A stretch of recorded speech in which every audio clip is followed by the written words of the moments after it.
Selamat pagi, perkenalkan aku konselor Nahida Samsabila sama asisten saya Kaisa. Hari ini kita akan ada konseling kedua seperti biasa 30 menit. Gimana tadi Pinkan perjalanannya ke sini? Lumayan sih, tadi kan naik kereta, biasanya kan nggak terlalu ramai ya, cuman tadi kayaknya lagi ada orang tua pertama itu ramai banget, jadi kayak nggak ada penyakit, tapi overall sih aman. Gimana kabarnya hari ini? Perasaannya apa lebih baik daripada konseling pertama? Lebih baik sih, nggak yang kemarin kan masih shock banget. Kalau sekarang udah mulai tenang, udah mulai oke aja sih. Ada cerita apa hari ini di sesi konseling ini? Sebenarnya sih to be honest tuh so far so good, nggak ada yang ngebuat aku down atau stres juga sebenarnya. Cuman memang setelah tadi tuh kan aku bilang kalau misalnya kan udah lumayan nggak ada yang bikin stres atau bikin down, terus semuanya sih berjalan lancar. Tapi ada beberapa poin kalau misalnya aku lagi nggak ada kerjaan, kalau misalnya aku lagi santai, itu ada banyak kayak pikiran bukan pikiran negatif sih, lebih ke kayak bayang-bayang, kayak perasaan-perasaan yang dahulu itu, misalnya kayak lebih ke kayak andai-andai kalau misalnya dulu aku balik lagi ke masa itu, aku tuh bakal ngelakuin kayak gini. Maksudnya di situ tuh aku masih sebenarnya sih masih ada rasa bersalah gitu ke opaku dan ke keluarga aku. Mungkin bukan bersalah yang karena aku ngelakuin sesuatu hal yang jahat, cuman kayak aku kurang meluangkan waktu aja ke mereka. Terus aku merasa kurang perhatian, aku merasa kurang mengunjungin, aku merasa kurang banyak komunikasi dan sebagainya. Tapi di sisi lain juga rasa bersalah yang aku rasain sekarang tuh nggak sepenuhnya ada gitu. Jadi kalau misalnya aku memang yang aku bilang tadi kayak lagi gabut atau lagi kosong aja gitu, tapi kalau misalnya lagi ada kerjaan, lagi ada kuliah atau lagi ada apapun tuh nggak terlalu mikirin sih gitu. Biasanya kepikirannya itu pas malam doang, tapi pas malam juga cuma kayak sekelibat kayak mikirin tentang opa, tentang aku dulu dengan opa gitu aja sih. Bisa kamu lebih jelasin nggak rasa bersalah yang kamu rasain itu seperti apa, dan pikiran-pikiran kamu tiap malam tentang apa tuh sekelibat kepikirannya tuh kayak gimana? Rasa bersalahnya tuh lebih kayak kalau untuk kematian wafatnya opa tuh aku udah nggak terlalu sedih, maksudnya aku udah bisa menerima itu semua. Tapi yang bikin aku merasa bersalah tuh lebih ke kayak dari diriku aja sih, tapi bukan berarti aku nyalahin diriku, karena kan posisinya memang pada saat itu, maksudnya pada saat aku berusaha untuk meluangkan waktu dan sebagainya itu aku juga udah berusaha gitu. Memang salahnya dari diriku tuh yang kurang bisa manage waktu aja antara tugas, antara kuliah, antara pekerjaanku. Kan waktu itu lagi sibuk-sibuknya aku ngajarin anak-anak, aku bikin tutor gitu kayak private. Terus juga ada banyak kegiatan yang harus aku lakuin waktu itu tuh. Aku lagi ikut volunteer juga, terus jadi agak jarang aja sih gitu. Jadi yang aku perasaan bersalah tuh rata-rata lebih ke arah harusnya aku bisa manage waktu dengan baik pada saat itu. Jadinya pas opa sekarang udah nggak ada tuh aku nggak yang malah kepikiran, malah yang kayak berandai-andai terus menerus gitu, karena kan memang nggak bisa putar waktu kan gitu. Jadi kalau misalnya malam itu biasanya tuh kalau beneran mau pas kalau ngerasa lagi ngantuk, udah ngantuk banget, itu kan biasanya sebelum kita meremin mata kadang ada pikiran-pikiran, ada kayak thoughts yang bakal kepikir gitu kan. Nah biasanya tuh kayak jadi sebenarnya sih masih ada rasa bersalah gitu ke opaku dan ke keluarga aku. Mungkin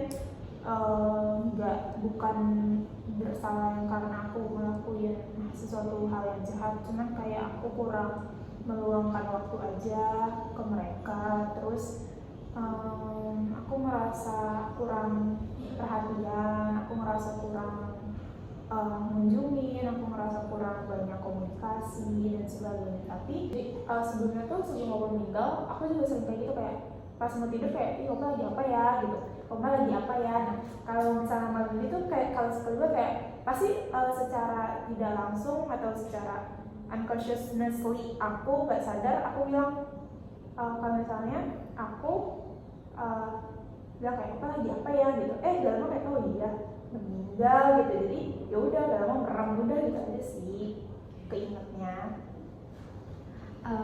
Karena kamu apa namanya tadi kan kamu bilang kamu pada saat apa kamu masih ada kamu banyak kegiatan yang membuat kamu sibuk. Apa karena kamu merasa kamu banyak kegiatan dan kamu jadi ngerasa kurang maksimal pada saat itu, dan jadinya kamu di masa apa sudah nggak ada kamu merasa bersalah atau bagaimana?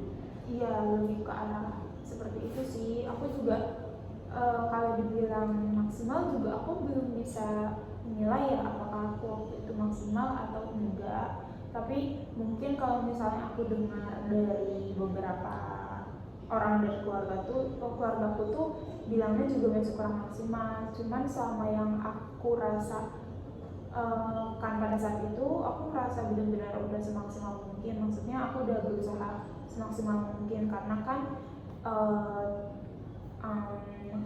apa ya, bukan berarti keluarga nggak penting bagi aku, cuma memang karena menurutku waktunya tuh memang selalu bentrok. Misalnya kalau ada acara di rumah opa kayak kebaktian gitu, itu pasti aku bertepatan dengan kayak kegiatan yang kayak les yang besoknya tuh anak ini harus ujian gitu. Jadi kan bukannya nggak mau datang gitu, cuman kan udah jadi tanggung jawab aku, karena kan memang pada saat itu aku udah setuju aku pengen jadi tutor anak ini gitu. Jadi nggak enak juga untuk mundur-mundur, tapi posisinya pada saat aku lagi sibuk-sibuk pasti aku menyempatkan untuk datang gitu, walaupun memang pas aku sampai tuh ya udah selesai gitu, cuman kan setidaknya aku bisa ketemu, bisa ngobrol sedikit-sedikit sama mereka. Mungkin karena ini juga ya lebih ke arah waktu bentrok sama, kan kalau misalnya udah tua tuh kalau udah ada acara kan capek pasti tidur. Jadi biasanya juga ada banyak waktu aku kayak nemenin opa, kayak nemenin oma juga, tapi memang posisinya tuh mereka sedang istirahat, jadi nggak ada obrolan gitu, cuman aku yang jagain gitu. Mungkin karena kualitas dari saat aku nemeninnya juga mungkin ya, mungkin kan ada orang yang mau ditemeninnya tuh yang harus sambil ngobrol gitu, bukan yang cuma ada di sisinya doang gitu. Dan pada saat itu biasanya memang ada waktu-waktu, kebanyakan waktu aku nemenin mereka tuh mereka sedang istirahat, mereka lagi sibuk sendiri. Kadang misalnya kalau udah tua tuh kan mereka lebih sering nonton gitu, terus juga kadang tidur. Kalau opa aku tuh lebih sering tidur sama nonton sih, jadi kita nonton bareng, cuman ya nggak ngobrol gitu. Berarti sesibuk-sibuknya kamu dengan kegiatan kamu tetap mengusahakan sekali ya untuk apa namanya membagi waktu kamu untuk opa kamu sendiri. Iya betul. Lalu mungkin itu kalau beneran mau pas kalau ngerasa lagi ngantuk, udah ngantuk banget, itu kan biasanya sebelum kita meremin mata kadang ada pikiran-pikiran, ada kayak thoughts yang bakal kepikir gitu kan. Nah biasanya kayak dia kayak pas mau tidur kayak, ih Opa lagi apa ya gitu, Oma lagi apa ya. Nah kalau misalnya malam ini tuh kayak kalau kedua kayak pasti secara tidak langsung atau secara unconsciously aku gak sadar aku bilang kalau misalnya aku bilang kayak Opa lagi apa ya gitu, dalam kayak oh iya meninggal gitu. Jadi dengan apa yang kamu rasakan ini dari konseling pertama hingga sekarang, apakah kamu mungkin pernah bercerita kepada orang yang kamu percaya? Kalau tentang masalah ini sih belum ada ya, karena memang aku gak terlalu ambil pusing juga gitu, karena kan ada kegiatan lain yang harus aku lakukan kan. Jadi biasanya tuh sebenarnya sih pengen cerita tapi lupa terus, karena kan aku juga orangnya kalau misalnya udah misalnya nih aku ngerasa bersalah terus aku telan, beneran aku telan dan aku malah lupa gitu. Yang harusnya tuh aku nggak pendem, harusnya tuh aku udah janji ke diri aku kayak ya udah deh, nanti kalau misalnya ada waktu luang, kalau misalnya main sama temenku misalnya, nanti aku cerita gitu.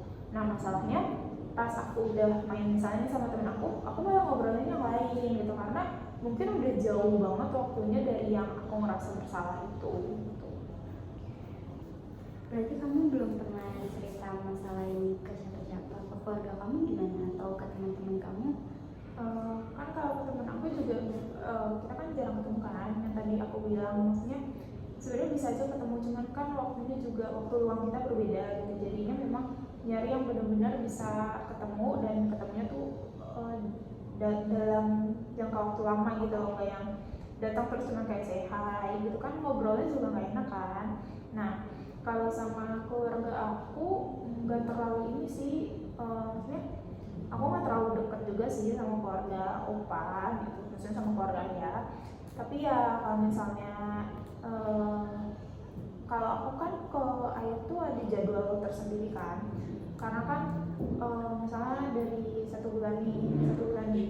bulan aku tuh misalnya 2 minggu di kos, 1 minggu di rumah bunda, 1 minggu di rumah ayah. Itu tuh sebenarnya udah jadwal fix gitu loh, karena kan aku harus ngebagi waktu. Makanya aku bilang aku nggak mau ngerasa bersalah, makanya aku setuju dengan apa yang sebenarnya udah direkomendasiin, kayak ayah bilang, ayah saranin kayak gimana kalau gini yang tadi aku bilang. Akhirnya aku setuju dan ya udah aku tetap terus misalnya dalam sebulan itu bolak-balik ke rumah bunda, ke rumah ayah, sama ke kos aku. Nah kalau di kos aku kan emang full untuk aku istirahat, untuk sendiri, maksudnya untuk waktu sendiri dan untuk dipakai buat tugas-tugas yang lain kan. Itu aja sih. Jadi kalau misalnya sama keluarga, baik itu keluarga ayah dan bunda pun juga belum ngomong sih. Tapi kalau dari keluarga bunda tuh udah kayak nanya, karena mungkin aku kelihatan lebih banyak diem atau gimana, jadi cuma nanya-nanya kayak kenapa, dia ada yang dipikirin kah gitu. Baru nanya sebatas itu doang sih, tapi belum ada omongan lanjut lagi karena memang aku bulan ini belum ke rumah bunda. Tapi perasaan bersalah kamu ini mengganggu aktivitas kegiatan kamu nggak? Kan tadi kamu bilang kalau kamu jadwalnya pindah-pindah dari rumah ayah ke rumah bunda lalu ke kos. Perasaan bersalah ini mengganggu aktivitas kamu, kegiatan kamu pada saat kamu di rumah ayah, maupun di rumah bunda, ataupun kamu sedang di kos. Kalau di kos sebenarnya sih aku agak merasa keganggu ya, karena biasanya tuh setiap malam aku secara gak sadar kayak mikirin opa, kayak opa lagi apa ya, opa udah makan belum ya gitu.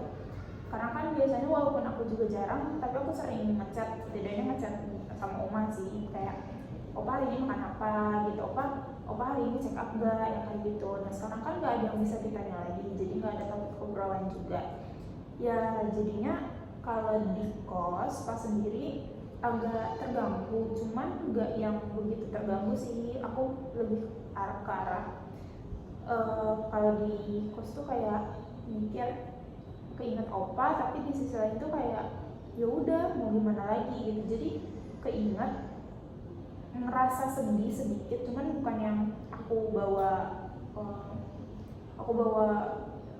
ini banget gitu, nggak mau yang aku terpuruk banget gitu. Aku anggap sebagai angin lalu juga gitu. Setidaknya aku ada rasa bersalah, maksudnya bukannya aku happy juga ada rasa bersalah ini, cuman kalau misalnya aku nggak merasa bersalah, sama aja aku juga nggak ada actionnya juga kan ke mereka. Maksudnya kalau aku nggak merasa bersalah, pasti aku malah makin jarang kunjung ke oma, ke keluarga ayah, begitu pun ke bunda gitu. Kalau misalnya di rumah bunda itu malah aku lupa banget karena memang besarnya aktivitas aku tuh padatnya di rumah bunda gitu. Karena kan bunda juga guru ngaji, jadi kadang aku suka bantu, bunda juga guru les, jadi aku kadang suka join lah, suka bantu-bantu. Terus di sana juga ada kayak masak, nyuci dan sebagainya kan, jadinya nggak ada waktu untuk kepikiran hal-hal yang kayak gitu. Nah, kalau di rumah oma, maksudnya di rumah opa, itu baru lebih ngerasa kayak lebih down aja, karena kan mungkin aku berada di rumah itu ya gitu, di rumahnya opa. Terus biasanya juga aku duduk di spot-spot tempat favorit opa, kayak misalnya di sofa, di teras kayak gitu.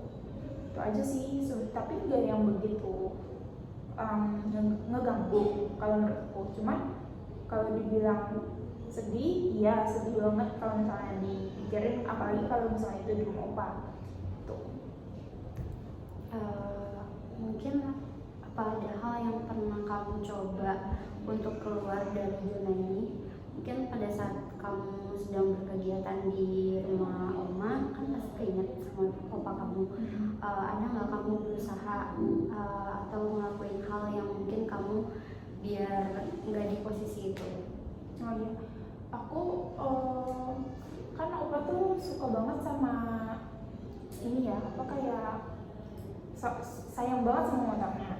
Jadi kalau misalnya aku kesana, palingan tuh pasti pertama kali yang aku lakuin sebelum aku duduk, maksudnya istirahat, aku pasti nanyain motor gitu, karena opa sayang banget sama ini motor gitu. Jadi palingan aku sebenarnya motornya udah jadul, udah rusak lah, maksudnya nggak rusak banget sih, cuman kalau misalnya dinyalain kadang suka nggak nyala gitu, suka konslet gitu motornya, nggak paham. Cuman kalau misalnya aku datang, aku paling tidak kayak ngebersihin lap gitu, karena kan ini motor kesukaan opa gitu. Terus kalau ke rumah opa tuh aku selalu masak, karena opa tuh dulu suka banget sama daging rica-rica gitu. Pasti aku masak, walaupun emang gak ada makan di situ gitu, paling yang makan juga adik aku kalau misalnya dia datang gitu. Jadi nggak setiap hari, tapi kalau misalnya aku disuruh pasti aku mau itu. Dan kegiatan lain yang bikin mungkin aku nggak terlalu ingat itu paling ngebantuin oma sih, karena kan oma walaupun sama tante aku, kan tante aku tuh dia work from home ya, jadi sibuk sendiri. Jadi paling kadang ngobrol sama oma, lebih sempetin ngobrol sama oma, terus nurutin keinginan oma. Kalau misalnya omaku tuh kan agak gimana ya, kalau bukan maksud aku buat bandingin, cuman kalau yang aku maksudnya nenek yang dari bunda itu kan lebih gimana dia agak tomboy gitu ya, apa tuh dikit-dikit main, dikit-dikit keluar, dikit-dikit kemarin tuh kayak kemarin tuh nenek aku nggak ada di rumah, maksudnya yang di rumah bunda tuh hilang. Nggak hilang sih, kayak dia pergi aja gitu, tapi perginya tuh dari asar sampai isya, nggak balik-balik. Bunda udah mau nangis dong. Nah ternyata pas saat dicek dia mancing sama bapak-bapak gitu, kayak tapi nggak bilang, balik-balik bawa ikan gitu. Tapi kan ya gitu. Kalau oma yang dari keluarga ayah tuh lebih ke cewek banget. Misalnya dia hari ini tuh galaunya tuh kayak ngerasa sepi aja gitu. Omaku tuh lebih banyak temennya kan, temen cewek juga. Misalnya galau nih temennya nggak balas, itu kan jadi lebih ngerasa kesepian.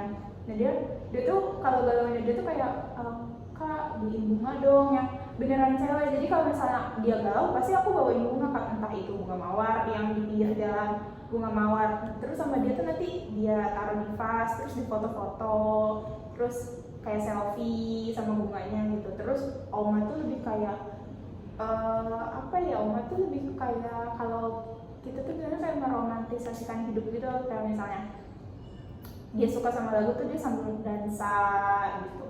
Dan kalau waktu biasanya kan sama opa, kalau pas gak ada opa ya sama aku gitu. Maksudnya aku yang jadi laki-lakinya gitu posisinya. Terus Oma juga suka berkebun gitu. Ya gitu sih, aku paling ngebantuin berkebun. Terus kalau misalnya dia pengen sesuatu yang kayak tadi bunga atau makanan, pasti aku bikinin atau beli gitu.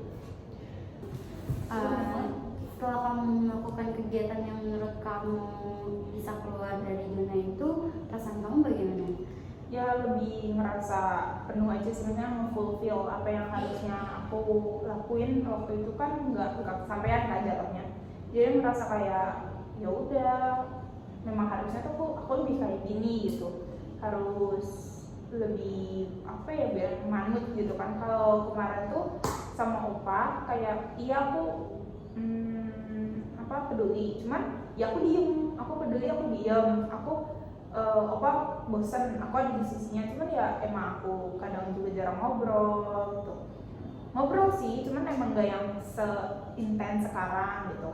Terus gak yang selalu anggap serius omongan orang tua, terutama opa. Misalnya opa kayak bilang aku pengen sendal baru deh, terus iya, aku sebenarnya cuma bilang iya nanti dibeliin ya gitu, tapi nggak aku beliin gitu. Maksudnya kayak omdo gitu. Kalau sekarang kalau Oma bilang aku mau ini, terus aku oh yaudah gitu, ya udah aku jalan pada saat itu juga gitu. Jadi lumayan sih bikin aku nggak terlalu merasa bersalah gitu. Cuman di sisi lain ya mungkin ini kan baru ya bagi aku, maksudnya aku nggak begitu yang kayak bukan ngebaikin ya, cuman kayak manut-manut tuh jarang banget. Jadinya kayak agak kadang tuh agak canggung gitu, kayak robot nggak berfungsi. Jadi kayak kadang misalnya di sama mama tuh kayak kak ini, terus aku yang diem dulu, kayak aku harus proses dulu, abis ini tuh aku harus langsung jalan apa aku harus ngapain dulu gitu, karena emang nggak biasa gitu buat manutin, maksudnya nggak buat nurutin semua perkataan orang tua. Karena biasanya kan kalau bukannya nggak anggap serius juga sih, mereka tuh kadang asbun orangnya, karena kak pengen ini, terus misalnya dibeliin nih sama adik aku kan manut ya orang, terus kayak ya gak jadi, padahal aku pengennya somai, padahal tadi minta batagor misalnya gitu. Terus dia misalnya kayak opa aku tuh pengen banget waktu itu, dia pengen banget durian, pas duriannya dibeliin dibuang sama dia bilang gak jadi, gak mau, dia bilang gitu, tapi beneran dibuang gitu. Ya gimana gitu. Jadi kadang kalau misalnya ada sesuatu jadinya aku juga kayak iya, aku iyain juga aja gitu. Itu sih. Berarti kamu dengan punya perasaan bersalah, tetapi kamu masih bisa ngatasin dan kontrol untuk keluar dari perasaan bersalah kamu ini ya, di setiap kegiatan kamu, entah itu pas kamu di rumah oma kamu, rumah opa kamu, atau di rumah bunda kamu. Tapi mungkin kalau di kos atau kamu lagi sendiri, kamu bisa nggak? Maksudnya pernah ada satu masa nggak kamu bisa kontrol untuk mau keluar dari zona perasaan bersalah kamu? Kalau pas di kos sih lebih ke arah cuman nerima aja deh, karena biasanya tuh juga perasaan bersalah kan muncul yang tadi aku bilang pas malam hari. Jadi kalau misalnya aku ngerasa bersalah tuh sedih ya, oh ya udah dibawa merem terus tidur gitu. Tapi pas pertama kali itu maksudnya yang aku belum bisa kontrol, waktu itu tuh aku lebih ke arah nonton apapun yang lagi ada di YouTube. Jadi yang misalnya aku kepikiran opa, terus pasti aku buka YouTube buat nggak distraksi, terus nontonin aja gitu sampai aku ketiduran gitu. Tapi sekarang udah enggak. Jadi kalau misalnya udah keinget opa, aku cuman kayak oh ya udah gitu, ya udah semoga opa di sana baik-baik aja gitu kan. sama aku juga masih ingat gitu kan sama Opa. Kalau misalnya aku lupa ataupun aku nggak merasa bersalah kan jadi jatuhnya aku kayak anak durhaka ya, secara maksudnya nggak peduli lah jatuhnya kan sama Opa gitu. Ya pasti juga adik aku juga masih mikirin Opa, nggak mungkin ayahku juga pasti masih mikirin Opa gitu karena kan masih terbilang belum lama juga kan. Jadi ya udah nggak gimana sih, aku bawa tidur aja.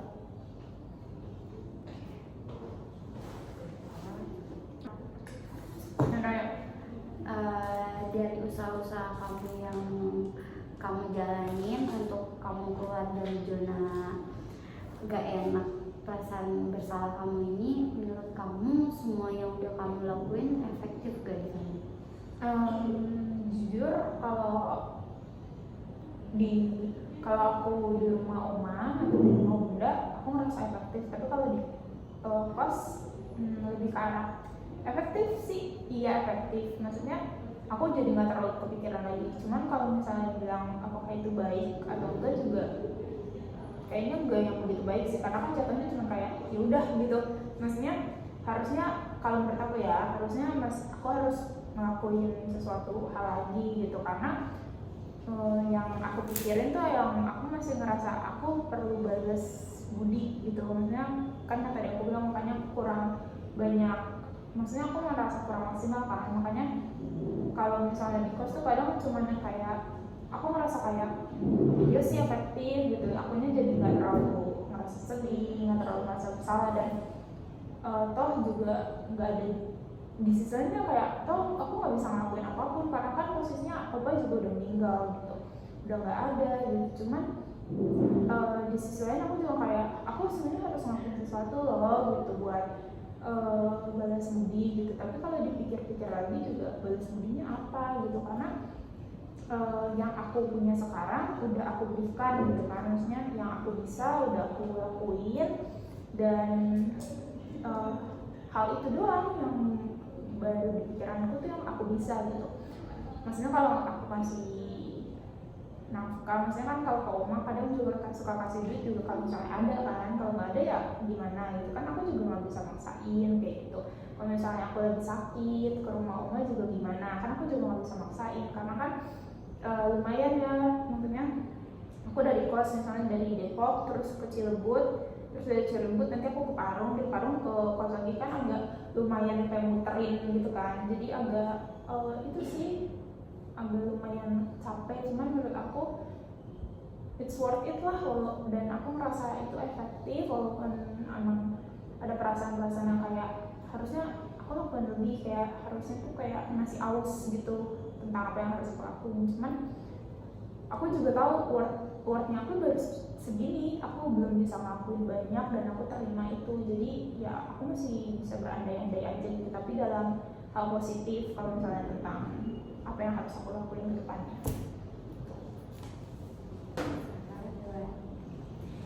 Berarti kamu banyak banget ya, hebat juga progresnya, benar-benar kamu bisa tahu cara kontrol diri kamu, juga bisa ngatasin, ibaratnya kamu tahu solusi apa nih yang biar kamu gak ke distract perasaan bersalah kamu terus juga kamu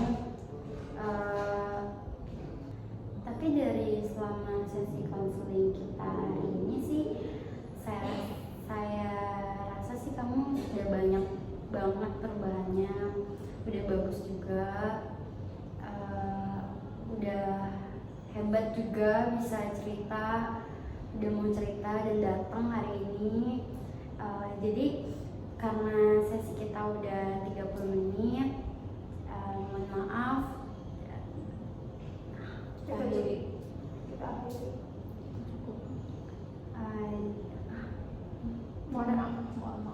Kita akhiri. Mohon maaf kita harus akhiri sesi konseling kita hari ini. Tapi gimana perasaan kamu setelah kamu cerita semuanya?